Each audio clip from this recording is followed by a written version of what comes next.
E começando mais um Trainingcast, hoje com uma convidada muito especial, que a agenda foi difícil de encaixar, mas encaixamos. Finalmente. Ela é pediatra, doutora Natália Farias. Nath, obrigado por ter vindo aqui, aceitado o convite da gente. Fiquei Eu bem que feliz. agradeço a oportunidade de falar aqui de temas muito relevantes, muito atuais e que a gente às vezes não fala tanto o quanto deveria falar. Na verdade, fala bem pouco mesmo, Muito pouco. quase nada. E é um problema que tem uma repercussão a longo prazo e pode afetar diretamente a vida da pessoa, das pessoas que estão sendo aí comprometidas por não estar tendo um cuidado especial agora nessa faixa etária, que é o adolescente e a criança. Com Você certeza. atende muito bem, né? Atende com muita frequência todos os dias, desde hospitais que seria pronto-socorros e casos de consulta também, né, Nath? Com certeza, com certeza. A obesidade, né, é um problema de saúde a nível mundial. Inclusive, como eu estava comentando, agora, dia 11 de outubro, a gente tem o dia de prevenção mundialmente da obesidade. Então, é legal a gente trazer esse tema, até para reforçar a importância de se comentar a respeito das medidas de prevenção, de como identificar, de quem procurar, que profissional a gente pode recorrer, e para poder abordar mais precocemente possível e poder ajudar essa criança, esse adolescente a evitar problemas futuros, né?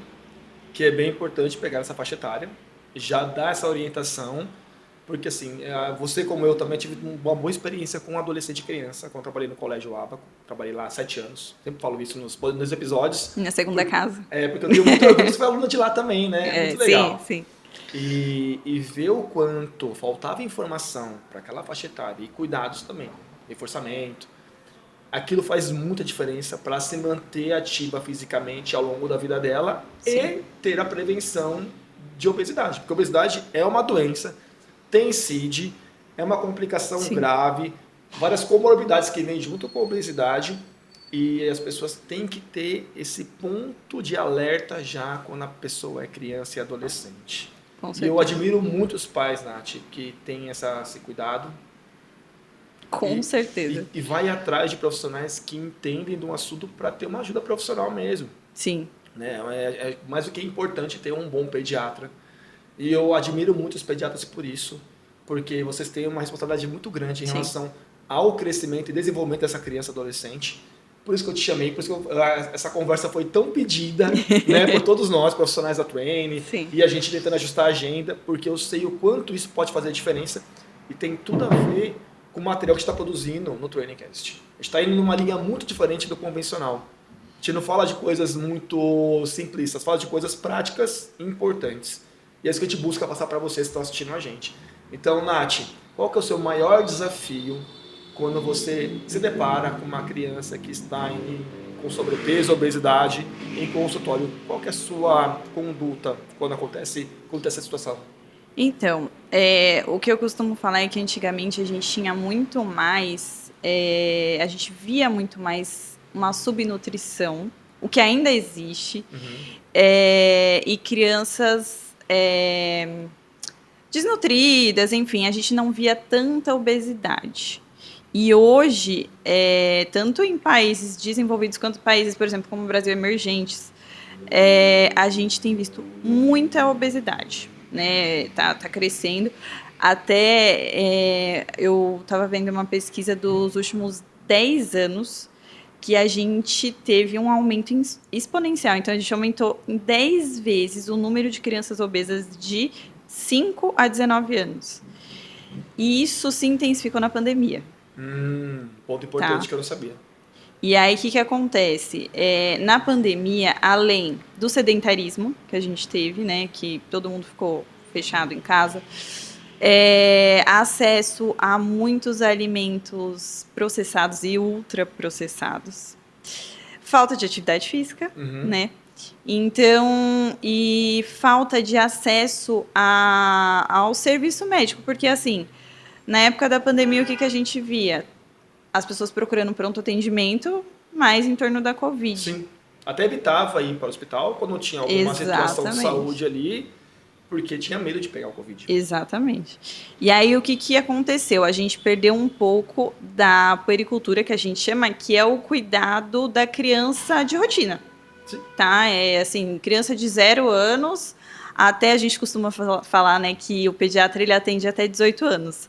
Mas tem gente que a gente forma um vínculo tão forte com a família que a gente acaba, às vezes, até depois de 20 e poucos anos, continuando atendendo. E aí a gente perdeu muito esse timing na questão dos atendimentos de rotina. Então, muitas crianças chegaram para a gente já num processo instalado de obesidade, né? Crianças, claro, que a gente já fazia acompanhamento, e crianças que, a partir de então, começou a ter contato. O maior desafio, tá? Primeiro é a gente reconhecer. Eu falo mais em relação aos pais, porque é a rede que está em contato direto com a criança. Então, até porque a gente fala da obesidade como uma doença multifatorial. Então, a gente tem o fator genético, Sim. o fator socioeconômico e o fator cultural. Então, muitas das vezes, a obesidade ela já está dentro da família. E quando a questão principal é quando que o pai vai perceber que a criança está obesa também. Porque, às vezes, a criança está, a grande maioria das vezes, ela está com os mesmos hábitos que ela está vendo ao redor. São os hábitos da família. Que é o cultural. Exato.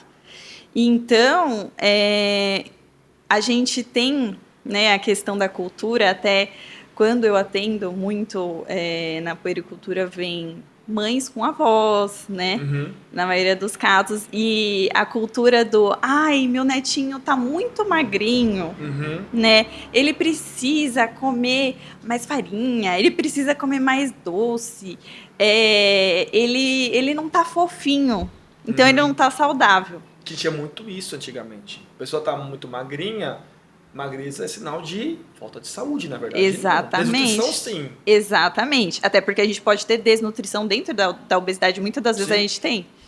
E o interessante é a gente tentar mudar esse pensamento dentro da família. Então, o insight que é o mais difícil. O insight da família falar, olha, tem alguma coisa de errado, eu preciso procurar ajuda. E isso extremamente enraizado. Então, a cultura, a gente precisa saber como que a gente vai conversar com essa família, ter o feeling, né, para isso, e começar a pensar em reeducar não só a criança. Na verdade, são os pais. São os pais. Porque você falou o fator genético. Sim. O genético ele é o menos importante pensando na cultura, no comportamento da família. Na verdade, a gente vê isso na prática. E em todos os casos, na verdade. Não só a criança e adolescente, mas o adulto também. Geralmente ele está em estado de sobrepeso e obesidade por questões de comportamento alimentares. Então, mudar essa cultura, com certeza, é o maior desafio para todos. Mas só que tem um porém que eu vejo na prática, você pode confirmar comigo. A criança, ela não tem esse discernimento. A base deles são os pais. E aí, como que você consegue ajustar isso em consultório?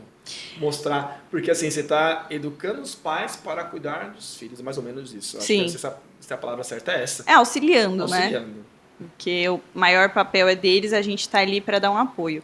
O que a gente tem visto recentemente, cada dia aparecem pesquisas novas, né? Mas uma coisa que eu acho interessante até para introduzir essa mudança, né, esse auxílio que eu tento fazer no dia a dia, é falar. A gente tem hoje uma teoria que chama dos 1000 dias. Então, a gente não começa a cuidar da criança quando ela nasce. A gente começa a cuidar da criança antes dela estar dentro da barriga da mãe. Então, essa teoria de 1000 dias, a gente se preocupa com o quê? Com a saúde materna. Então, em relação à atividade física, suplementação, alimentação e do pai. Inclusive, nas últimas pesquisas do pai, a gente tem percebido também que tem feito diferença nesse desenvolvimento.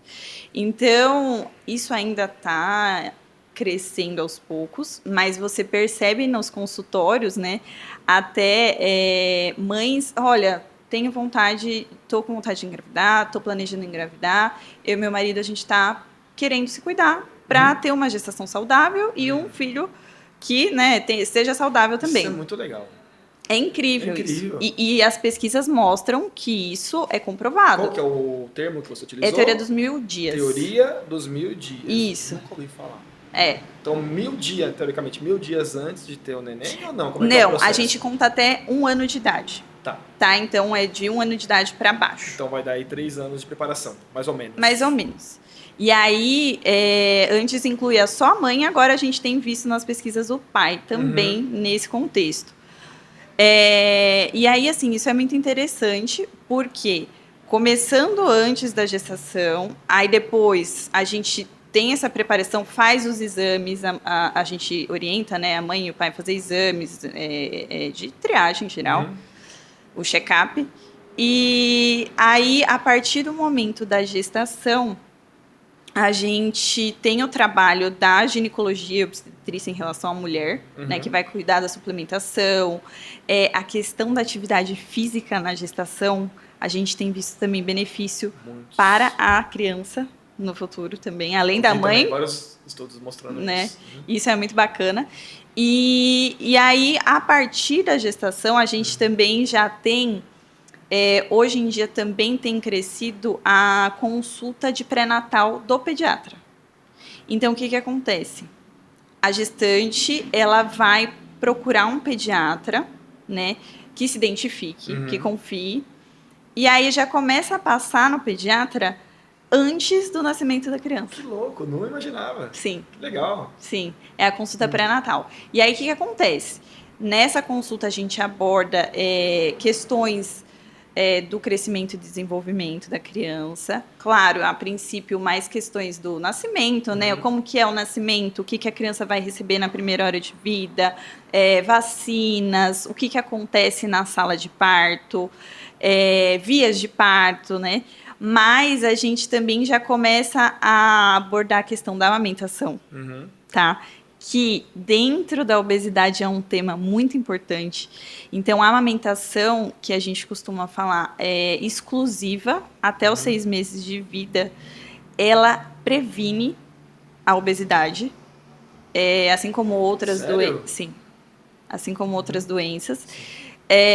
A gente recomenda, né, minimamente até minimamente os 6 primeiros meses de vida, mas até os 2 anos é uma recomendação forte, tá, mundial. E além do desenvolvimento neuropsicomotor da criança, além de imunidade, vai prevenir essa questão da obesidade, tá? Então é muito importante. Claro que a gente tem, né, limitações no dia a dia, a gente sabe que a amamentação não é fácil, por isso que a gente tem que procurar ajuda tanto na questão da ginecologia quanto nessa consulta de pré-natal com o pediatra, tá? Outra questão que é legal nessa consulta de pré-natal é que a gente fala também sobre prematuridade. Por quê? Prematuridade também é um risco, traz um risco de obesidade no futuro. Crianças prematuras, inclusive a gente tem na caderneta de vacinação, né, do SUS mesmo que a gente recebe, a gente tem 2 curvas principais. A gente tem, claro, dividindo entre menina e menino, e a gente tem curvas de prematuros e curvas de crianças que nasceram a termo, que a gente fala, que são não prematuras. E essa tabelinha de curva é diferente por quê? Porque, claro, além de ter uma idade gestacional diferente de nascimento, eles têm tendências de crescimento e de ganho de peso um pouco diferentes, e a gente tem que acompanhar porque realmente é um fator de risco para a obesidade. Não tinha noção nenhuma. Prematuro em que nível? 6 meses, 7 meses ou 8 meses, quase 9, tem alguma interferência? Toda prematuridade, tá? Aqui que a gente costuma falar. Prematuridade são crianças que nascem abaixo de 37 semanas de vida, tá? Porém, a gente tem prematuros extremos, que aí a gente pode estar falando aí de 27 semanas de vida, 28 semanas de vida, Então, quanto mais prematuro, mais chance de ter obesidade. Tá? Tem alguma relação assim estudada que demonstre isso? Tem. O que é? Não, assim, o que ele relaciona direto com... A gente pode ter alteração hormonal, tá? Os prematuros, eles podem, claro, eventualmente, dependendo da idade gestacional, ficarem internados nos hospitais por conta de baixo peso, mas de restante não tem problema nenhum de saúde. Mas a gente tem outros problemas, assim, prematuros extremos, né, que a gente costuma falar, que às vezes nascem... Eu já tive experiência na especialização de pegar bebê de 600, 700 gramas no nascimento. Né? Muito, muito levinho. Muito. Nossa, é um nada. E aí ele nasce... Uma garrafa de água, praticamente.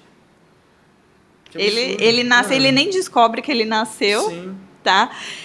Muitas vezes a gente até brinca e fala assim, olha, ele não sabe que ele nasceu ainda e tá bem. E aí começam as complicações. Né? A gente pode ter, muito comumente, problemas respiratórios por conta da imaturidade pulmonar. Né? Por isso que a gente preza tanto pela manutenção da gravidez até as 37 semanas, pelo menos. A gente pode ter problemas cardíacos e a gente pode ter problemas neurológicos. Crianças prematuras extremas, elas têm uma maior tendência de ter hemorragia, que a gente chama hemorragia intraparenquimatosa. Vou traduzir. Tá.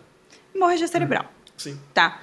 E a gente não sabe, a princípio, quais serão as consequências dessa hemorragia. A gente tem algumas que são absorvidas, a gente tem algumas que vão causar sequela para o resto da vida. Prematuros também a gente tem que tomar muito cuidado, assim como pacientes com síndromes como síndrome de Down, que pode ter problemas relacionados à tireoide, que isso também pode impactar. Então, a prematuridade, nesse sentido, ela está mais relacionada à obesidade por conta dessas alterações.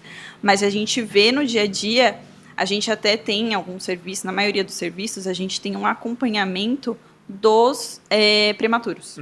Então, é um acompanhamento especializado. Então, ele vai, obviamente, fazer o acompanhamento com o pediatra de rotina, só que ele continua naquele ambulatório, porque a gente consegue ver desenvolvimento neuropsicomotor, então como aquela criança vai se comportar, né?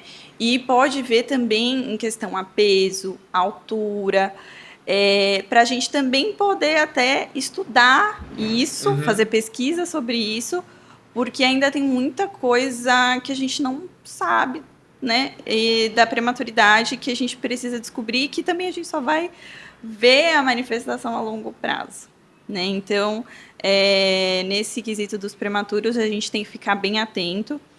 Além da obesidade, também problemas em relação a ferro, vitamina D, suplementação, né, no geral, porque eles têm particularidades em relação a crianças termo, né?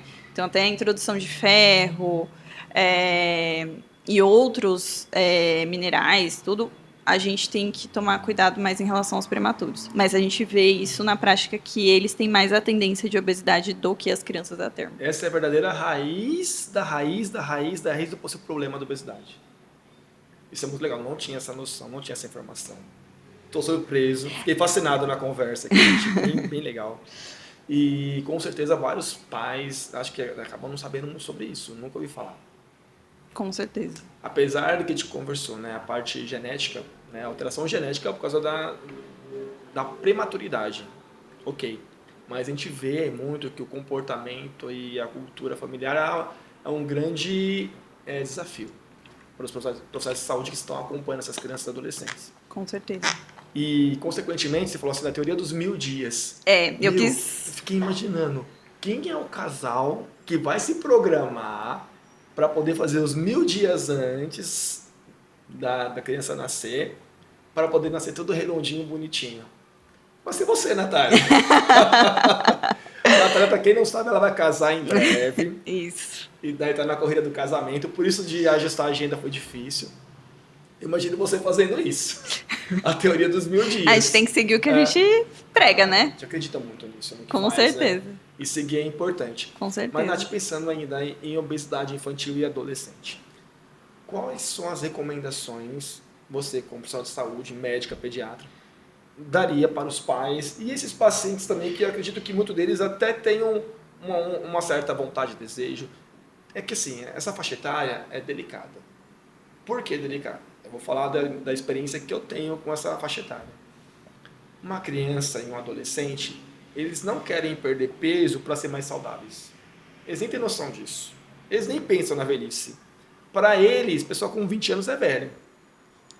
Não é verdade? É triste, mas é verdade. Eles é velho. Então eles não pensam na questão da longevidade de quando eles estiverem mais velhos. Eles pensam no quê? Nossa, me sinto mal de ter um peso a mais. Quero um menino então, um menino também. Ah, eu tô muito gordinho, coloco uma roupa, minha autoestima tá baixa. Isso influencia muito em várias questões psicológicas mais. Mas é mais pela autoestima e pela vaidade que eles querem perder o peso. Então pode ser um ponto positivo de a gente conseguir aí convencê-los de alguma... Convencê-los não, mostrar de alguma forma que é possível. Essa é a realidade. Mas e a questão de quem manda mesmo nessa faixa etária, que são os pais? Como é que você faz? O que eu costumo falar claro que eu comecei pela teoria dos 1000 dias, que é uma coisa assim mais atual, mas mais complexa. A questão do aleitamento materno e um ponto que é fundamental é a introdução alimentar. Então, a gente tem a partir dos 6 meses de vida, claro, com os sinais de prontidão que a gente costuma falar, a introdução alimentar. Então, já começa ali. A criança vai ter acesso, o ideal é que ela tenha acesso a todos os grupos alimentares, tá? E que ela esteja sentada na mesa com os pais. Então, assim, a criança não vai fazer uma refeição à parte, vai ser uma refeição da família. E aí, o que a criança está comendo, a família tem que comer também. Então, é o exemplo. Por que eu estou falando disso, 6 meses de vida, mas a gente está falando de adolescente e criança? Porque começa ali, tá? Eu pego casos, eu atendo casos de crianças, né? Eu vou usar um exemplo. Um paciente de 9 meses de vida, ele já tinha passado pela introdução alimentar, mas estava com um erro alimentar grave, uma obesidade, 9 meses de vida. E, assim, era uma criança que no café da manhã já tomava café com leite, comia fubá. Ele almoçava 2 vezes por dia, uma vez com a mãe, uma vez com o pai. Refrigerante, que a gente vê muito também, que dói no coração dos pediatras, refrigerante na mamadeira. Na mamadeira, tá. Danoninhos, todos os tipos de ultraprocessados, salgadinho, comidas ricas em gordura saturada, enfim. E aí, a criança só tinha 9 meses, tá? E o que eu me deparei? Com uma mãe que contou a rotina familiar e a criança só estava seguindo a rotina familiar. Então, tudo que a criança comia, a família comia. E o que a gente tem que falar? Olha, essa criança, ela está em sobrepeso, ela está em obesidade, né, dependendo da classificação que a gente coloca, sempre pediatria é curva, tá? Então, a gente sempre tem que colocar na curva, não adianta falar, meu filho tem tanto de altura e tem tanto de peso, ele tá obeso, ele tá... E a gente tem que ver a curva em relação à criança, tá? Então, a gente acompanha o crescimento, tanto o peso quanto a altura da criança e compara em relação a ela mesma, tá? Isso é legal. Claro que tem os scores, sim, todos estabelecidos pela OMS. Mas, assim, a gente precisa... Aí, o que eu, no caso, eu falei para a mãe, eu mostrei ali na curva, falei, ela tá acima do peso, tá? É preocupante, porque é uma criança muito nova, tá? A introdução alimentar aconteceu há pouco tempo. E o erro alimentar não tá só na criança, tá na família. Por que a criança tá comendo isso? Porque aquilo está disponível para ela. Como que a gente vai evitar isso? Fazendo uma mudança alimentar. Então, a senhora vai na feira, tá? Parece besteira falar isso, tá? Não é Mas besteira. levar a criança para você, para te acompanhar, para fazer as compras no mercado, tá? Desde pequena. Então, ela ter contato com vários tipos de alimentos. Hoje a gente tem até na introdução alimentar, né, alguns métodos. O BLW é um tipo de introdução que a gente tem o contato da criança com o alimento. Então, a gente corta a banana e a criança fica segurando e ela tem contato com a textura, né, das frutas, Sim. enfim. Eu acho muito bacana porque isso vai criando a memória e vai desenvolvendo, né, na criança. E fazer a criança participar da preparação dos alimentos. Ah, você vai colocar a criança para cortar? Não. Você vai cortar, por exemplo, um tomate, e aí você vai, com a criança, ajudando ela a fazer um rostinho no prato, entendeu? Colocar cores diferentes. Então, isso começa desde a introdução alimentar, tá? E aí, nesse caso, que eu falei para a mãe, olha, a gente vai ter que cortar certos alimentos, tá? Desde refrigerante, de massa em excesso, de ultraprocessados, mas isso não é para ela, isso é para a família. E aí, a questão foi que ela me disse, mas ela vai chorar. Quem vai chorar vai ser a mãe e o pai. E aí eu falei assim, mas o que a gente tem que fazer é melhor a criança chorar agora, ela vai sofrer, porque ela vai ter uma mudança abrupta, do que depois. Porque a gente, nas pesquisas, a gente vê que a ingesta, tanto que a gente prega hoje de açúcar só depois dos 2 anos, tá? Tem esse detalhe que hoje a gente prega na pediatria. Quanto à ingesta de ultraprocessados, todos nessa faixa etária e na infância e adolescência toda, tem consequências de estudo para a vida adulta, doença cardiovascular, diabetes, problema hepático, então esteatose hepática, que é gordura no fígado, e até neoplasias, né, cânceres.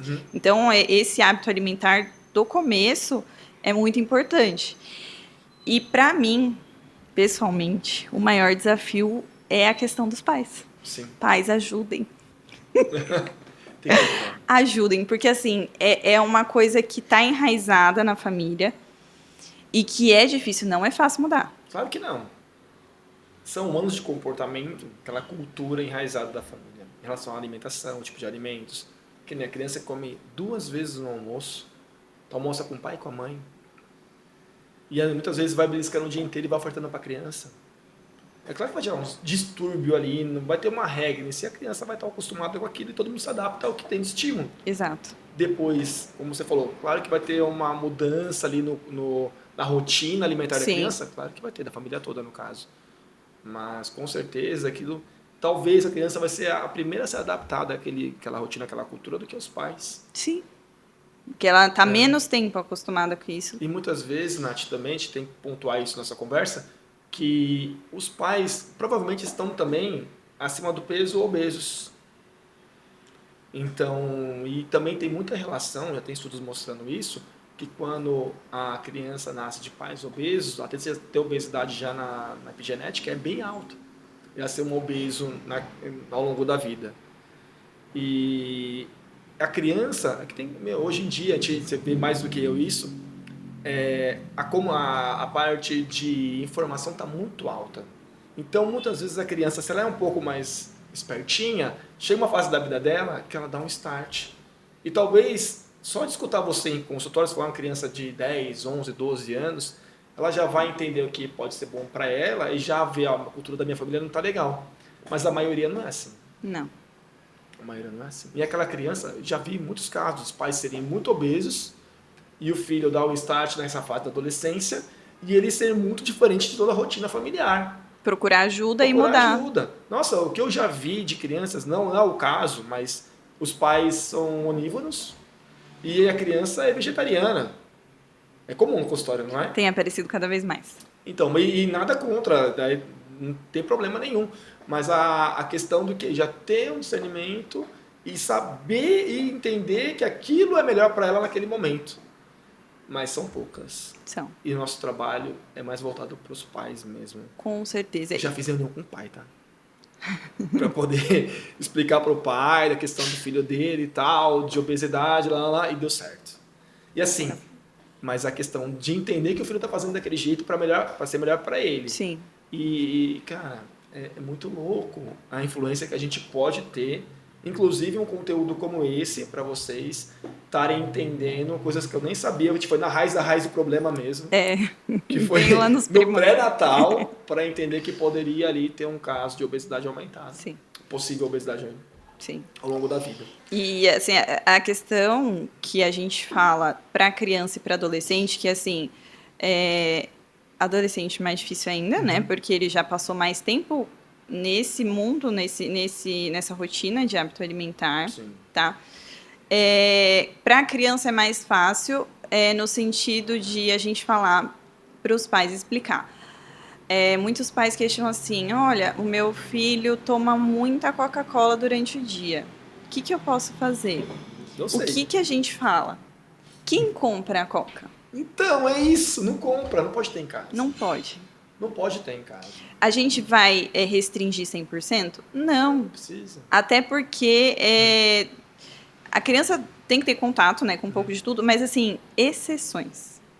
Tá? Doces, a gente ouve muito das vozes, ai, mas eu comia isso quando era criança, antigamente a nossa criação era diferente, e a criança não tinha problema nenhum, mas hoje a gente já tem estudo que comprova todas as consequências. Sim. Né? E o que a gente tenta conscientizar é a família, e os pais. Então, comprem frutas, comprem verduras, legumes, esteja à disposição da criança. E assim, por mais que o pai ou a mãe não goste de uma verdura em específico, de um legume em específico, tente provar e experimentar várias e várias vezes, até inclusive com a criança, porque a gente fala que para a criança falar que ela não gosta, ela tem que mais de 10 vezes experimentar a mesma coisa. A gente até inclusive fala para experimentar em consistências diferentes, com apresentações diferentes. Sim, conta muito. Muito. Conta muito. Mas não tem como a gente ter uma reeducação alimentar infantil se os pais não estiverem ali dando exemplo. Não tem como. Então, pais, melhorem a atenção de vocês, que vai ser consequentemente melhorar dos filhos. Ajuda muito Demais. as crianças, muito legal, a gente. Então, que você fez a pergunta, né? Qual o maior desafio? É esse. É reeducar a família no geral. A gente, assim, como consequência, tá? A curto prazo. Inclusive, depois, no meio, mas mais para o final da pandemia, muitos adolescentes já com resistência insulínica, muitos adolescentes já com hipertensão, obesidade grave. E, infelizmente, claro, a gente vai começar a ter uma mudança alimentar, início de atividade física, porque muitos são sedentários, assim, total. E só que alguns chegam para a gente com uma gravidade a nível de hipertensão e resistência insulínica, que a gente tem que, infelizmente, começar remédios, tá? Nessa faixa etária. 12, 13 anos. Isso Nossa, muito triste. Sim. Tá? Porque você imagina se essa criança a curto prazo já está tendo esse tipo de consequência, a gente pensa a longo prazo.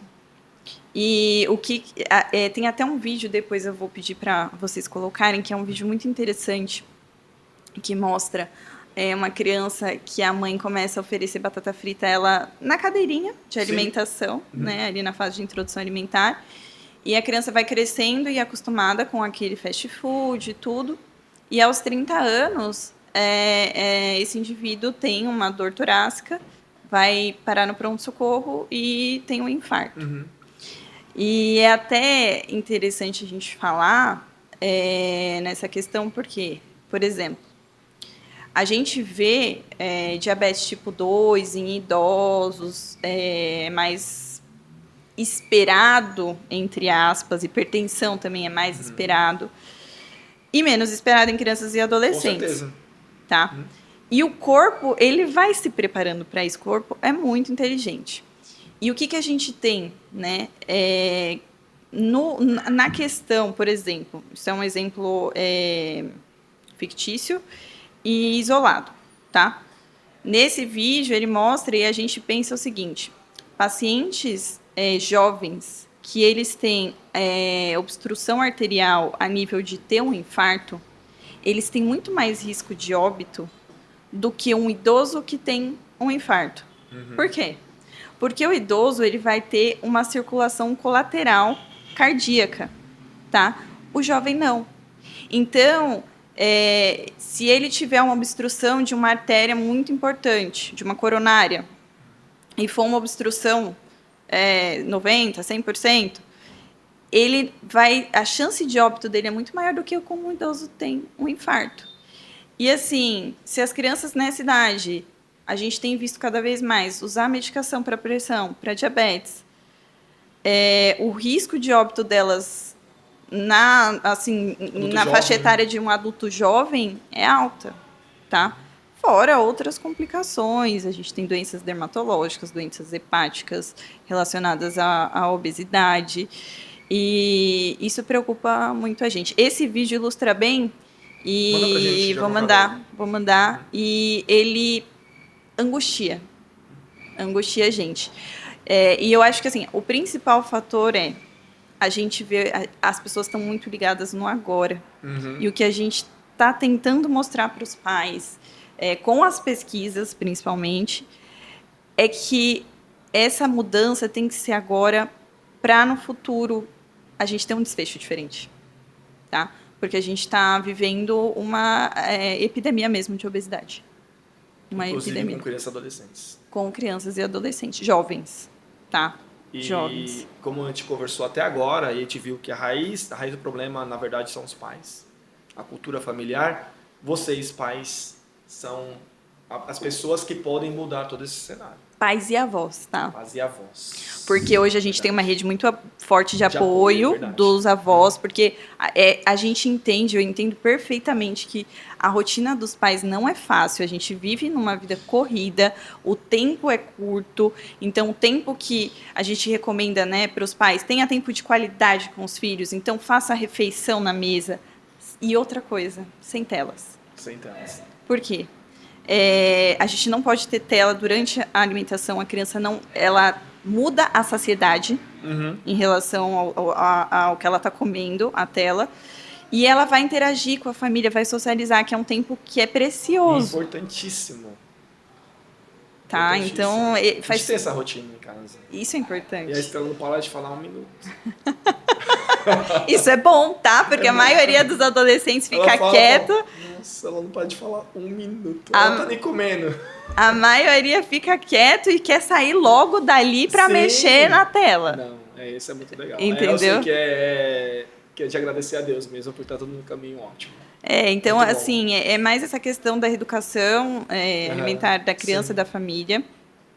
E, assim, o exemplo. O exemplo é fundamental. E cuidar das nossas crianças, porque, assim, o que a gente está vendo é triste. O que eu vejo na prática clínica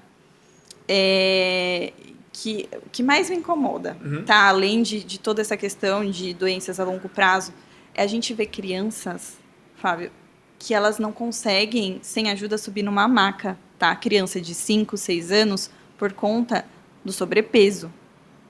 Eu já atendi pacientes de 13 anos que eles dormem sentados por conta do sobrepeso, que aí também tem doenças coligadas, por exemplo, a apneia obstrutiva do sono. Então, assim, você imaginar uma criança dormindo sentada por conta de falta de ar por conta da obesidade. É triste. É muito triste. É triste. É muito triste. E muitas vezes a família vê que está acontecendo algo errado, mas é difícil de você mudar o problema. E claro, tudo tem que ser aos poucos. Nada é de um dia para o outro, tá? Mas é triste o que a gente está vendo. E o que a gente tem que fazer é abrir os olhos para ver que não é só agora que isso vai causar consequência. É para a vida toda. Tá? Então, a gente também não tem tantas pesquisas em relação... Claro, a gente já tem algumas pesquisas, mas assim, essa geração que está vindo agora, com essas alterações que está vindo agora, muita coisa a gente só vai descobrir no futuro. Daqui a 10, 15, 20 anos. Exatamente. As consequências disso. Exatamente. Porque mudou muito depois da pandemia. Tudo. Mudou tudo, mudou a vida da gente. Tudo. E tomar cuidado agora, ter atenção no que está acontecendo, porque os sinais estão aí. Tem muitos sinais. O que a gente vai fazer com eles? Qual vai ser a ação que a gente vai ter? Assim, a princípio, uma dica que eu dou, tá? A gente tem a recomendação de consultas de puericultura, né, que é do cuidado da criança, a cada faixa etária. Claro, no primeiro ano de vida, a criança vai frequentar mais o pediatra para acompanhar desenvolvimento, crescimento, mas pelo menos uma vez ao ano, passe no pediatra. Por quê? Porque aí a gente tem mais chance de ver, opa, tem alguma coisa errada. Tá? Por mais que os pais achem que aquilo seja normal, o pediatra ele consegue identificar se tem alguma alteração. E eu vou falar mais, Nath, é um baita investimento para a vida da criança, para a saúde da criança. E você falou num ano, pelo menos um ano. Eu já pensaria cada 6 meses. Não, porque é um ponto de atenção. Fala, 6 meses, vamos pensar num caso de sobrepeso e obesidade. A criança aumentou, 5 quilos a mais do que deveria. Opa, você percebeu? Qual é o comportamento? Vamos tomar uma ação? Eu penso que todos os profissionais de saúde, dessas áreas que são importantíssimas para que a pessoa ela viva bem, você deveria ter um prazo de 6 meses no mínimo. Pelo menos. Dentista. Colocando no dentista. Se tiver um problema odontológico, cada 6 meses você for no dentista, você não vai ter um problema grave. Com certeza. Não vai ter. E outra coisa, tá? Não adianta a gente falar assim, pediatra, médico ajuda bastante, mas a gente não trabalha sozinho. Então, o pediatra, ele identificou alguma alteração, a gente entra com uma equipe multi. Sim. Tá? Então, a gente tem nutri, a gente tem físio, a gente tem fono, educador físico, psicólogo, tá? Que psicólogo, eu vou ser bem sincera, tá? Pode falar. Todo mundo devia fazer terapia. Todo mundo deveria fazer terapia. Todo mundo, tá? A gente tem que quebrar esse estigma de terapia. E aí, então, assim, quando a gente tem esse acompanhamento contínuo, a gente consegue identificar tá? Qualquer alteração que tenha e intervir mais precocemente possível para evitar as consequências mais, né? Que papo legal, hein, Nath? Tá vendo como foi simples e fácil, solto? A gente não parou de falar, já deve ter passado mais de 40 minutos da conversa. Nossa senhora, eu começo a falar também, eu não percebo. Mas é bom, porque são informações que agregam muito, muito. E a gente não vê na internet esse tipo de assunto. O que está colocando aqui, a gente não está vendo na internet.